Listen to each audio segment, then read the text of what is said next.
में प्रायः देखा गया है, एक समस्या होती है कि हाथों में सूजन आ गई, मोटे मोटे हाथ हो गए, लाल रंग के ये निशान आ गए और पानी निकलने लगा हाथों से। ये क्या है, इस बारे में आज हम चर्चा करेंगे। ये कॉमन प्रॉब्लम उन बुजुर्गों की है जो काफ़ी एडवांस्ड स्टेजेस के हैं और किसी ऐसी बीमारी से ग्रसित हैं कि वो बेड रिडन हैं और खान पान प्रायः ऐसे मरीजों में कम हो गया है किसी कारण से, या वो नाक की नली से भोजन लेते हैं। तो बताइए क्या ऐसा कारण है कि ये हाथों में सूजन आ रही है? एल्ब्यूमिन की कमी से भी हो सकता है। एल्ब्यूमिन की कमी से हो सकता है। तो मैडम का ये बताना है कि ये न्यूट्रिशनल डेफिशिएंसी के कारण ऐसा हो रहा है। न्यूट्रिशनल डेफिशिएंसी को कैसे नाप सकते हैं हम लोग हीमोग्लोबिन चेक कर सकते हैं, देख सकते हैं 11 से कम है तो उसको कम मानेंगे।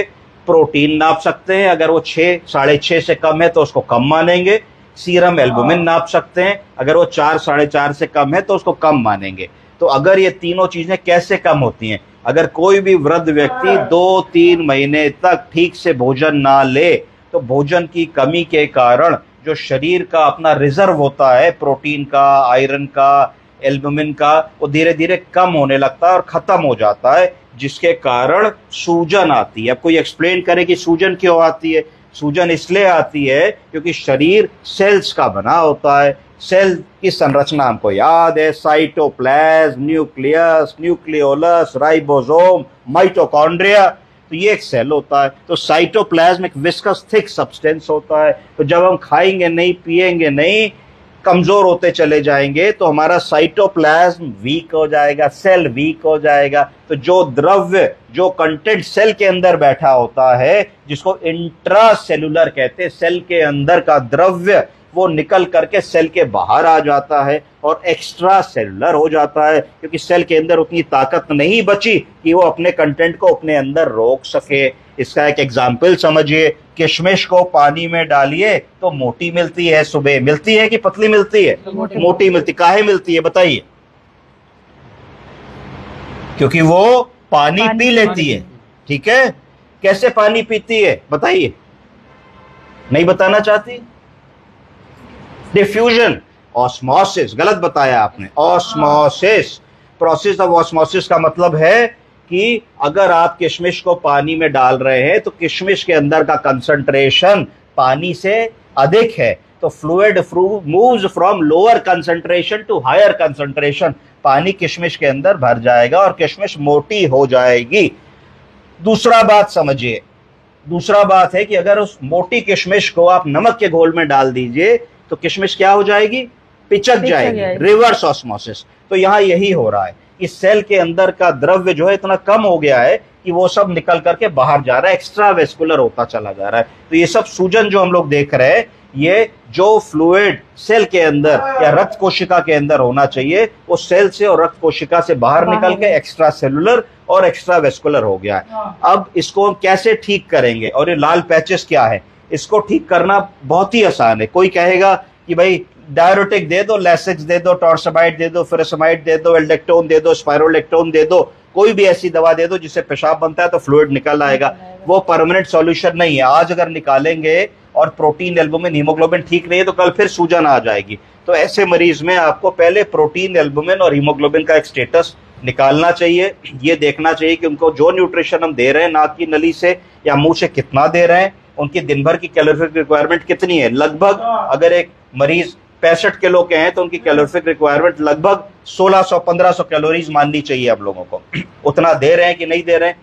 खाने में प्रोटीन कितना दे रहे हैं, फैट कितना दे रहे हैं, कार्बोहाइड्रेट कितना दे रहे हैं, इसके बारे में हमको सोचना चाहिए। तो सबसे पहले न्यूट्रिशन उनका इंप्रूव करना चाहिए। न्यूट्रिशन इंप्रूव करके 10 दिन हमको देखना चाहिए कि 10 दिन में हम उनका कुछ प्रोटीन, एल्बुमिन, हीमोग्लोबिन चेकअप कर पाए कि नहीं कर पाए। नहीं हो रहा है तो कोई प्रोटीन पाउडर के बारे में हमको सोचना चाहिए, दाल के बारे में सोचना चाहिए, सोयाबीन के बारे में सोचना चाहिए, न्यूट्री नगेट के बारे में सोचना चाहिए, पनीर के बारे में सोचना चाहिए, दूध और अंडे के बारे में सोचना चाहिए। इन चीजों को जब आप देंगे तो आप देखेंगे स्वयं आपने रिवर्स ऑस्मोसिस करना शुरू कर दिया। किशमिश वाला एग्जाम्पल, अर्थात जब न्यूट्रिशन शरीर में गया तो सेल के अंदर की ताकत वापस आ गई जब सेल के अंदर की ताकत वापस आ गई तो जो पानी सेल से बाहर निकला था, एक्स्ट्रा सेलुलर हुआ था, वो खुद प्रोसेस ऑफ ऑस्मोसिस से इंट्रासेलुलर हुआ। जब वो इंट्रासेलुलर हुआ तो वहां से वेसिल के अंदर जाके इंट्रावेस्कुलर कंपार्टमेंट में चला गया, और जब वेसिल के अंदर गया तो किडनी ने उसको पेशाब के रास्ते से बाहर निकाल दिया और एक्सेस फ्लूइड से आप फ्री हो गए।